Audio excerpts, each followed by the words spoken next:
You clip the leash on, step outside for what feels like a completely normal summer walk, and 20 minutes later, your dog's tongue is hanging out past their teeth, curling up at the tip like a little spoon, and their breathing sounds like a rough, heavy engine. Then their legs buckle, and they collapse right there on the grass. In my clinic, that scene plays out constantly during the hottest months of the year, and almost every single time the owner had no idea their dog was in real danger until it was already happening.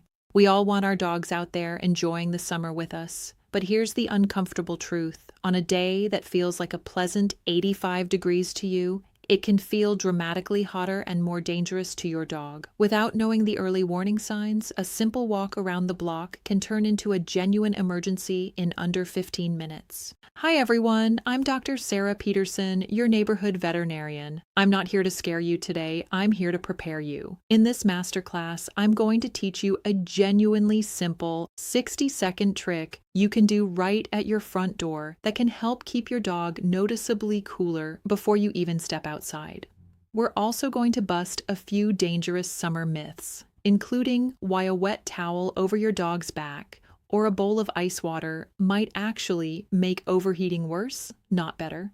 Grab a notebook, hit subscribe, and let's start with understanding how your dog's body actually handles heat. Humans have it relatively easy in the heat. Our whole body sweats, and that sweat evaporates in the breeze like a built-in air conditioning system. Dogs don't get that same advantage. They're covered in fur, and they only have a small number of active sweat glands located entirely in their paw pads. That means the overwhelming majority of a dog's cooling system depends on one single mechanism: panting. When a dog pants, they pull in cooler air, moisture in their mouth and lungs evaporates, and they exhale warmer air back out. Here's the flaw in that system though. If the outside air is very humid or the temperature climbs high enough, the air they're breathing in is nearly as hot as the air they're breathing out. Their natural cooling system essentially stalls. Their core temperature, normally sitting around 101 degrees, can climb rapidly toward 105,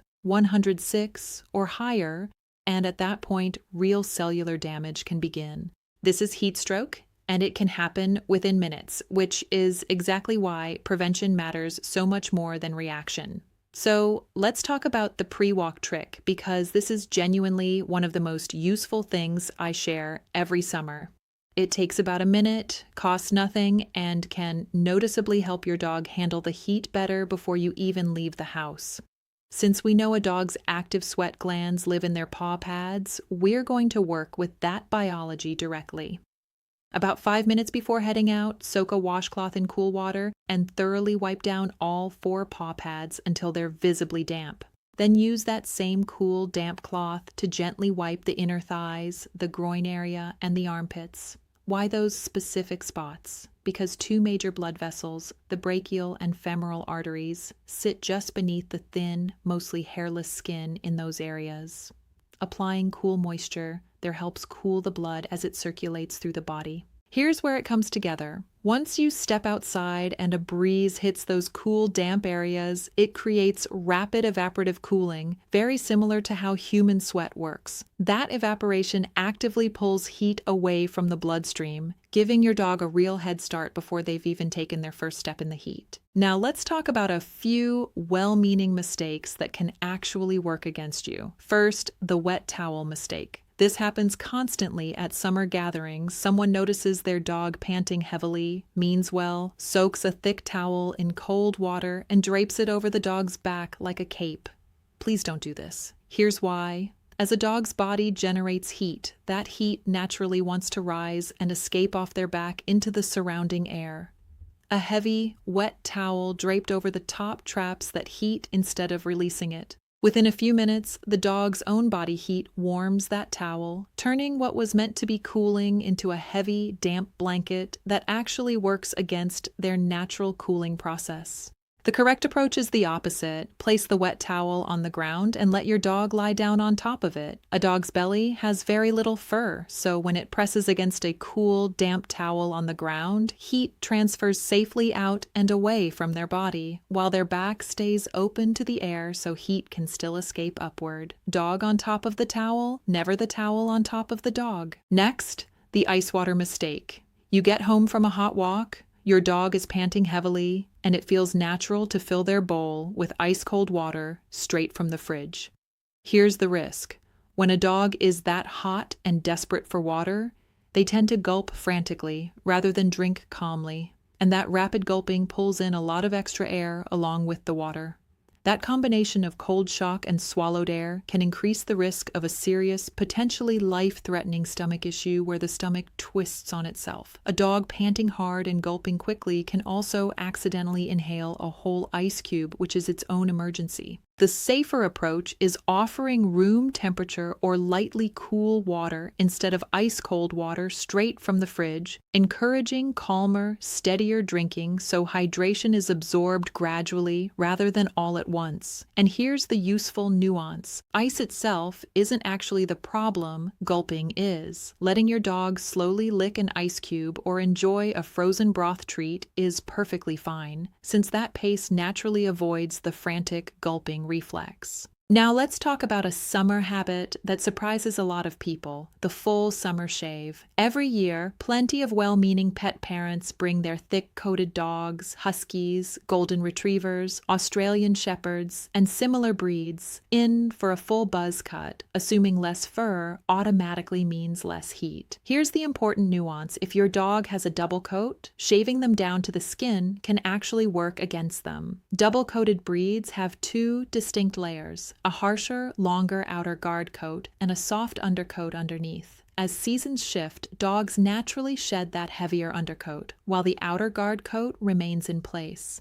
That outer layer isn't just decorative, it helps reflect harsh sun away from the skin and creates a small layer of shaded, insulated airflow between the sun and the skin itself, functioning almost like the insulation in a house. When that protective outer coat gets shaved away completely, the skin underneath is left directly exposed to intense sun, which can lead to painful sunburn and can make it easier for their core temperature to climb faster in direct heat. Instead of shaving, the better approach for double-coated dogs is regular, thorough brushing with an undercoat rake or de-shedding tool throughout the warmer months, which clears out trapped dead fur and improves airflow to the skin while keeping that protective outer layer intact. Even with all the right precautions, things can still go wrong. A dog gets a little too excited chasing a ball, or the temperature climbs faster than expected. So let's talk about recognizing the early warning signs, because catching this early makes an enormous difference. The first sign is what's sometimes called spoon tongue. Normal panting is fast but relaxed, with the tongue hanging comfortably. In the early stages of overheating, the tongue tends to stretch out further than usual, and the very tip often widens and curls slightly upward, almost like the shape of a spoon as the body tries to maximize surface area for cooling.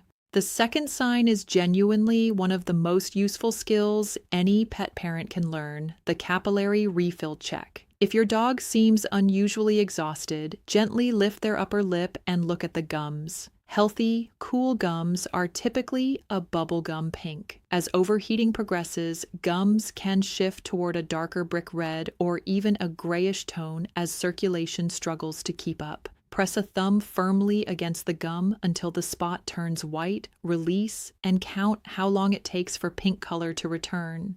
In a healthy dog, that's usually 1 to 2 seconds. In a dog experiencing significant heat stress, that return can stretch to 4 or 5 seconds. The third sign is confusion or disorientation. If your dog seems to stare blankly when you call their name or moves in a stumbling, unsteady way, that's not simply tiredness from a long walk. It can be a sign that their brain is being affected by rising internal temperature. If you notice the spoon tongue, darkened gums, or that stumbling confusion together, that's the moment to treat this as a genuine emergency. So here's the action plan if you ever recognize these signs.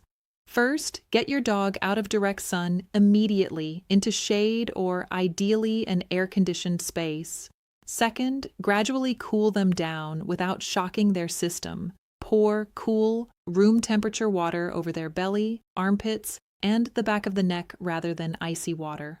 Third, maximize airflow. If you're heading to your car, point the air conditioning directly onto their wet body while you drive toward the nearest emergency vet. And fourth, call ahead while you're on your way, letting the clinic know your dog is showing signs of heat stress and your estimated arrival time so they can be ready the moment you walk in. Take a breath, because here's the encouraging part. Heat-related emergencies are genuinely preventable with the right knowledge. You now have real tools in your back pocket, the paw and armpit pre-cooling trick before a walk.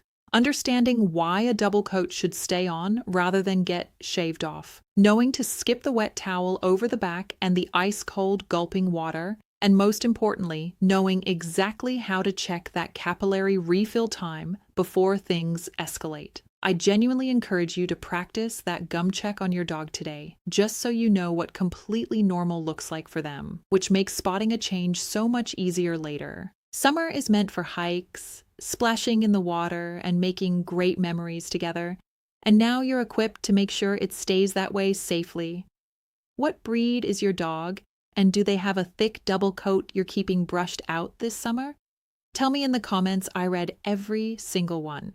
If this masterclass gave you real peace of mind today, please hit that like button. It genuinely helps this reach more pet parents before the heat of summer hits hardest. Subscribe so you don't miss the next one. Keep your dogs cool and hydrated, and I'll see you in the very next video.